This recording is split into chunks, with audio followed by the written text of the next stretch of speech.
Welcome to another video from Dr. Lock. What we have here is a 570 cylinder on a restricted key. The restricted key on this is 34B. Have a look at that profile. See if I put some light on it. That's the best we can get.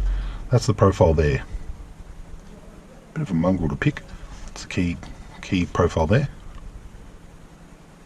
Not very nice at all. Lockwood one. It's not our system. It's a do not copy key. It's another company, and basically you put the key in and it doesn't work anymore. So I mean, it's nothing to do with the company originally installed it. Basically the pins have just worn out, and also you can see the rows, how they've attached the rows with the escutcheon. They're just straight through it there. It's a little bit nasty, but it works. So let's have a look and see what's going on here.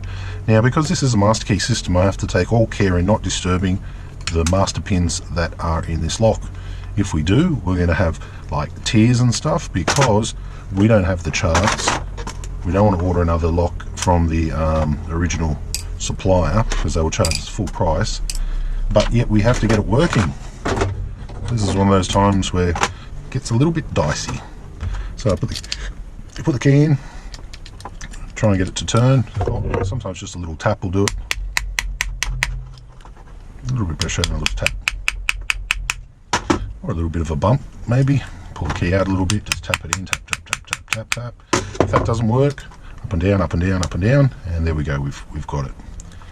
So it's probably only one pin that's causing this problem here. So I'm going to be putting in the best follower I've got, which is this one here, because that is the exact size, and that will help me not to lose any of the master pins. You see there's no tolerance there?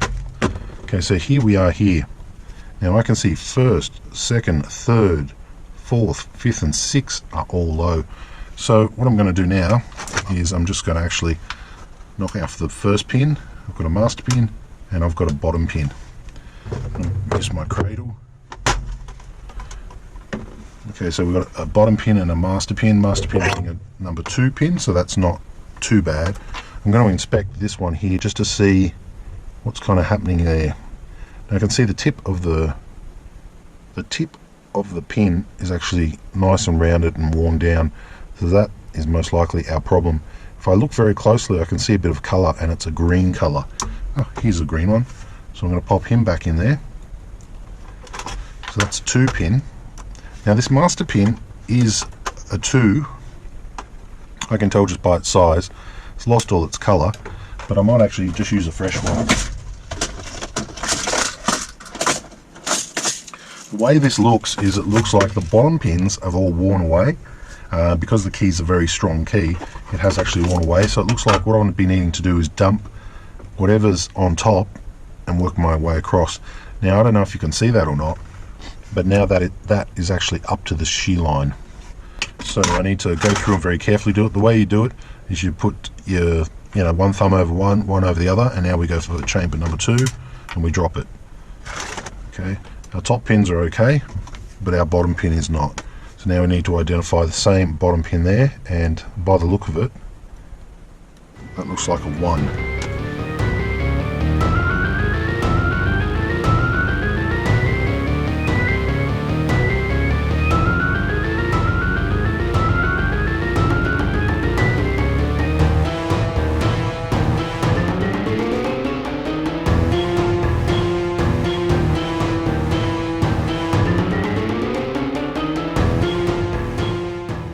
Little bit sticky.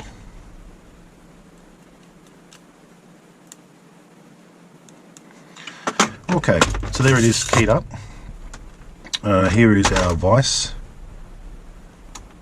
Now I could run a file over this, but I do have another technique which I'm going to show you. I'm just going to hold that there. So it's a little Paxton rotary tool with a little linisher type thing on the top. I'm just going to give that a quick rub.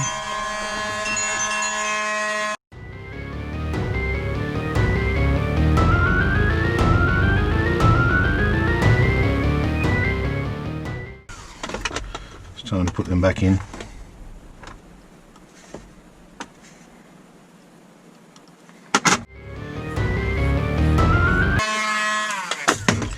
That's the only problem with that tool, it can make them go flying.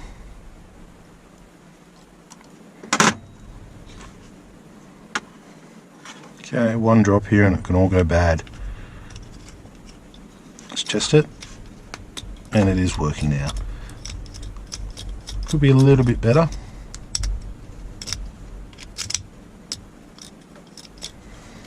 So we'll aim for perfection. We'll aim to see how nice we can get it.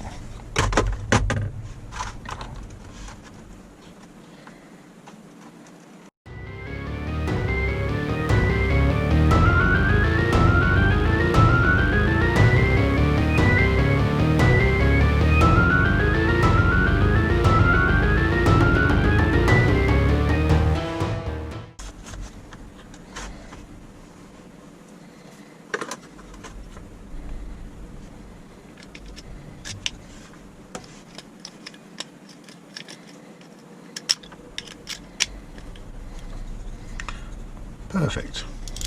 I'm just going to put a little bit of graphite in there just to keep it working well.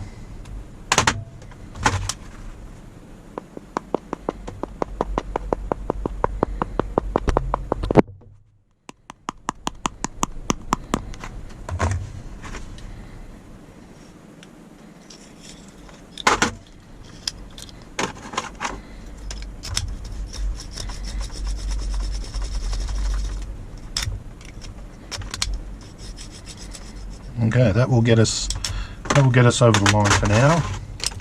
It's not a perfect job. As long as that master key still works, then all is good. It's not a perfect job, but it is getting it back in service without needing to go get new parts and without charging the customer a fortune.